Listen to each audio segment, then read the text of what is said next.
Custodians of Shiva, you are the guardians of Shiva's shrine here in the 21st century. Do you think, Guru, it's possible, how do you think it is possible to be modern and also to keep the tradition? It's not difficult. Because we easily get all these things very easily. So we are following the tradition. I am well settled. My wife is very nice. My children are very good. They are studying. So I am really very happy. But this is enough for me. So I am very happy and I am very proud of it.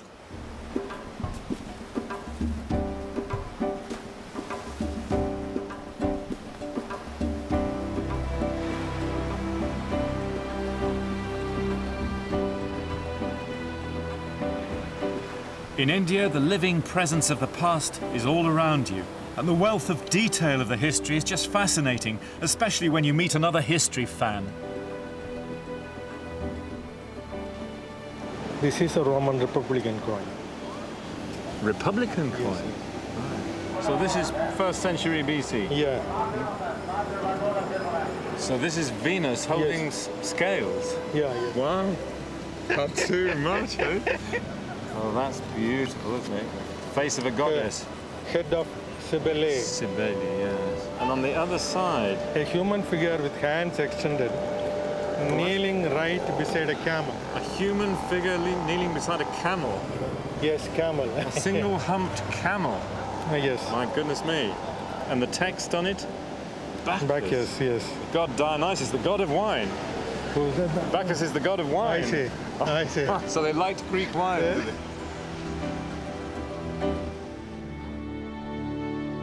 In the story of India, we set out to use all the historian's tools, archaeology and language, texts and traditions, and even DNA and climate science, in a time when new discoveries are being made almost every day.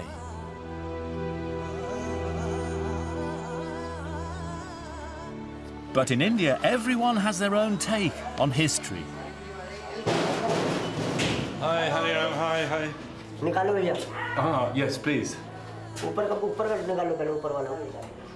Take this moment at Hastinapur, when the site guardian, Hari Ram, took me completely by surprise.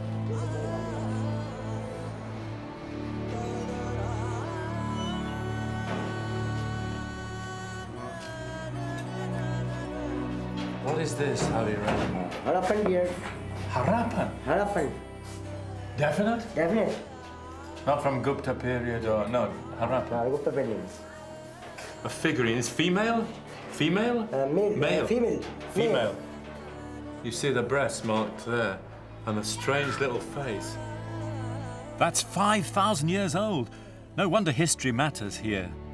And the arts, too, are part of the history. Despite the ravages of time, no country in the world, perhaps, is so rich in painting and sculpture.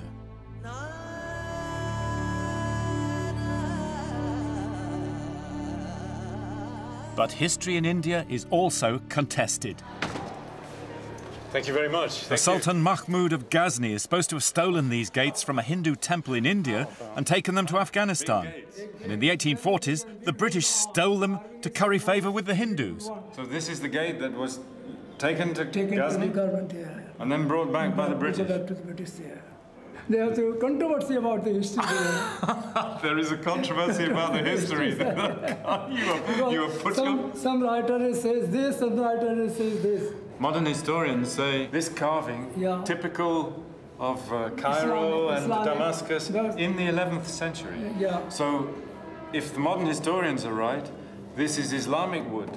People who carved it were craftsmen from Syria, Egypt, who were coming to Ghazni. Yeah, Ghazni. And this was the real gate of the tomb. That's why somebody said this was all Muslim architecture.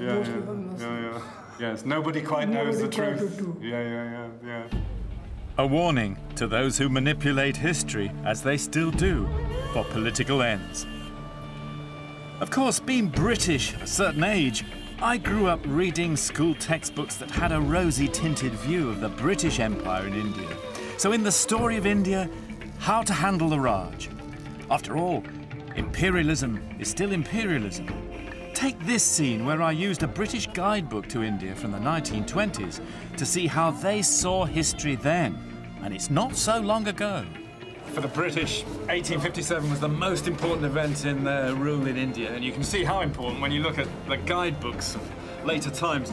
This is Murray's Handbook, the top tourist guide to India. This one published in 1929. It's full of all the typical British stuff, the adverts for Thomas Cook, some P&O liners, adverts for the latest flash hotels, under European management, of course, it stresses. And in the middle, more on Lucknow than on any other Indian city, with fold-out maps and all the details. The reason, the events that took place here in 1857, the siege of the Residency. It says this: the Residency is the spot which all Englishmen will wish to visit first in Lucknow. A place in the midst of which one can think thankfully and proudly of the events and deeds of that summer of 1857. On the tower over the Residency building, the banner of England floated during the siege and still flies in tribute to the dead.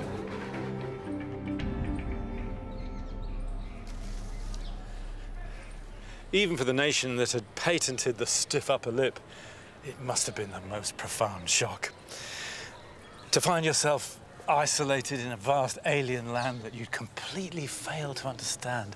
The British had thought themselves bearers of a superior culture, bringing civilization to the benighted Indians, only to discover that far from being grateful, the Indians just wanted to kill them.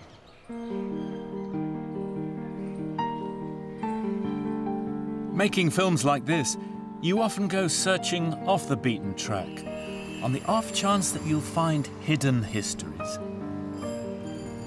And sometimes you turn up surprises. Rudyard Kipling, English writer. Here, somewhere. Do you know? Old house of Rudyard Kipling, do you know? Or you don't know where it is? Where is? No, okay. Here in Allahabad, I went looking for the house of the great British writer, Rudyard Kipling.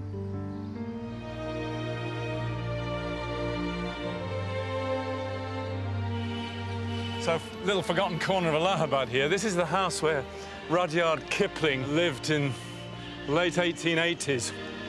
The garden where he wrote some of those famous animal stories like Rikki Tikki Tavi, the mongoose.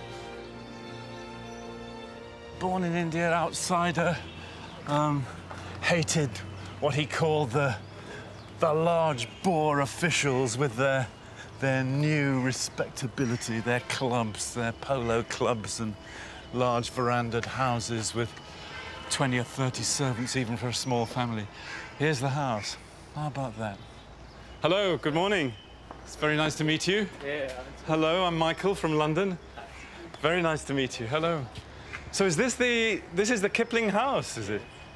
Wow. They say, when we came in 42, 43, my father was posted here. Yeah. And this whole building was one bungalow, right, with 4 big halls. You can see if you want to. So I found the house, but more important, I met Durga, who'd worked for All India Radio, covering India's freedom struggle as a journalist in the 1940s. And like so many Indian people on our journey, she welcomed us into her home and shared her story. So you've seen big changes since the 1940s? Big changes. People do not realize how difficult it was to get freedom. Those who were not born, those who have not seen, people even in politics are those who don't know what was freedom struggle. British rule, it was a very disciplined rule. But you know, bondage nobody likes. Everybody likes to be free. India is so vast and so diverse that there are no black and whites, no full stops. And of course that goes especially for religion. This is the ancient capital of Patna, one of the most interesting places in India.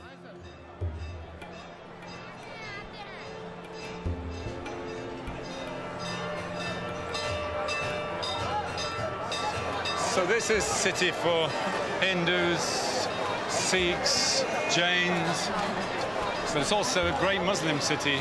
And the last of these legendary places is a Muslim shrine, if we can find it.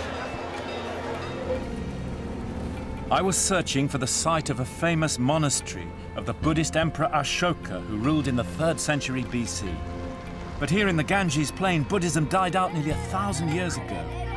What, I wondered, would be there today?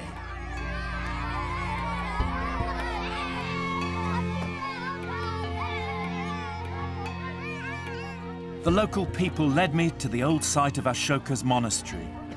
And as so often in India, the place was still holy. In the Middle Ages, a Sufi Muslim holy man settled here, gathering Muslim and Hindu followers. And today, the local people told me, all religious communities still come here and share its festivals.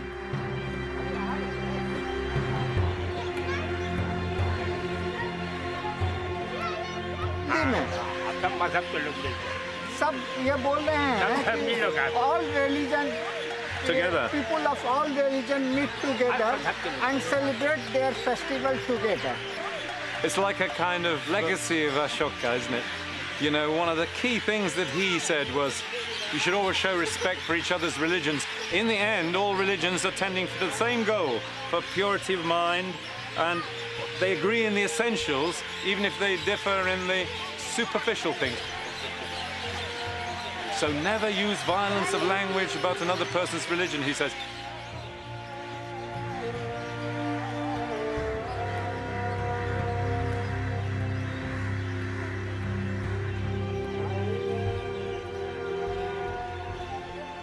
Ashoka's words, of course, are still painfully relevant today. For in history, religion has been a constant source of conflict. And India, the most complex religious society on earth, is no exception. Even the act of carving beautiful sculptures for a temple can be loaded with danger. Relations between Hindu and Muslim have become a central political issue in India since the partition of India and Pakistan in 1947. The issue above all has become associated with the name of the sacred city of Ayodhya. This temple is planned to replace a Muslim mosque destroyed in religious rioting in 1992.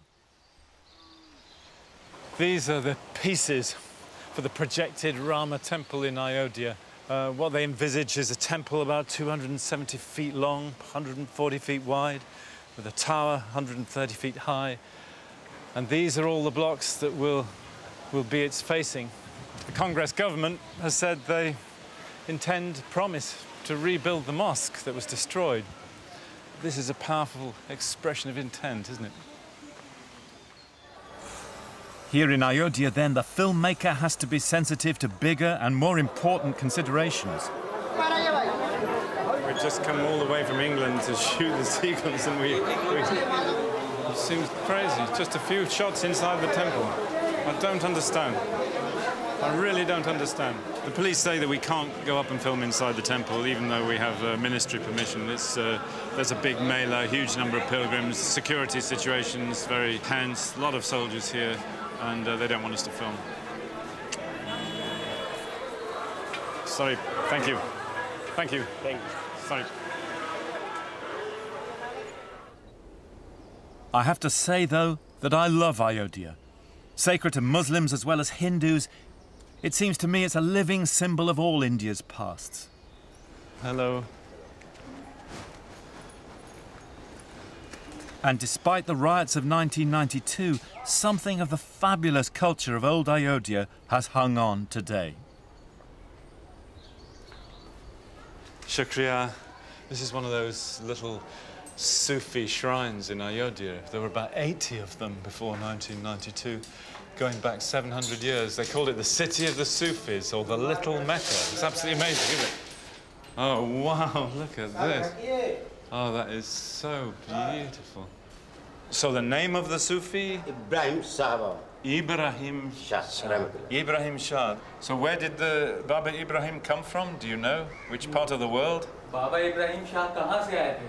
Tashkent से, वहाँ के बादशाह के राजकुमार थे। बाबा इब्राहिम शाह रहमतुल्लाह अलैह Tashkent से आए वहाँ के प्रिंस के लड़के थे राजकुमार. He came from Tashkent, and he was the prince of Tashkent. From Tashkent, yeah, from Central Asia. A lot of these Sufis came to India, you know, in the aftermath of the first Turkic armies that came from Central Asia. A lot of these holy men came to India and made their homes here in the cities of the Ganges Plain. May we go in?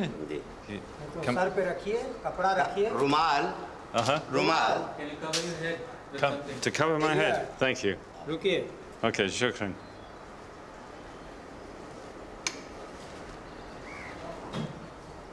The world's different customs.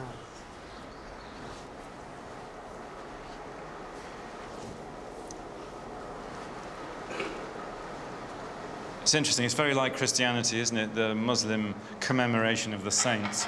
You know, orthodoxy says you shouldn't do this in Islam, but the ordinary peoples, they commemorated their tomb, and they still do. Many Muslim buildings were destroyed here in the rioting, but not by locals. The people here tell me that their Hindu neighbors help protect this place. He's saying that for centuries the two communities lived together. They went to each other's marriages, they went to each other's festivals, their lives were intertwined. Isn't that amazing? It's just so touching, isn't it? So touching. That's what happens, you know, in the whole of history. People get on together when they're left to their own devices. They find their accommodations. It's the politicians who do things. And in India, there's always a last twist. And here it came when I said goodbye to the guardian of this lovely Muslim neighborhood shrine. So, shukriya. Thank you very, very much. Very, very kind. What is your name? Ram Kumar Srivastava, Algala Chaura, Sargadwar. Ram Kumar? Ji. This is not a Muslim name? No. You are from the Hindu community? Yeah, Hindu. Chautar Fa. He's living proof of the story of Ayodhya. Fantastic. Best of luck. We'll see you again, I hope. And that's India for you.